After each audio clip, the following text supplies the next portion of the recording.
દુખાવા માટે બેડ પર આરામ કરવો એક બેસ્ટ ઉપાય છે? બિલકુલ નહીં. ઘણા લોકો મને ક્લિનિકમાં આવીને કહે છે, મેડમ મેં 1 મહિનો, 2 મહિનો, 3 મહિના સુધી આરામ કર્યો, ઇવન નોકરી પણ છોડી દીધી, તો પણ મારો દુખાવો ગયો નહીં. તો શું તમને પણ એવું લાગે છે કે બેડ પર આરામ કરવાથી તમારો દુખાવામાં રાહત મળશે? તો આ 3 કારણો છે, એ ધ્યાનમાં રાખવું એ શા માટે અસરકારક નથી. પહેલું, તમારી માંસપેશીઓની નબળાઈ અને સ્ટીફનેસ.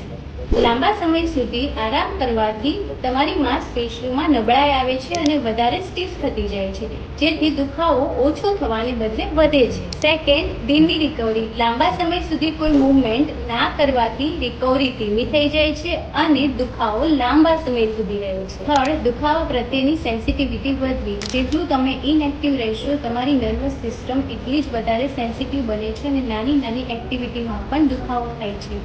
એટલે તમારા મનની સાથે સાથે બોડીને પણ એક્ટિવ રાખો, એમાં જ પ્રોપર રિકવરી છે. આવી જ યુઝફુલ ટિપ્સ માટે ફોલો કરો.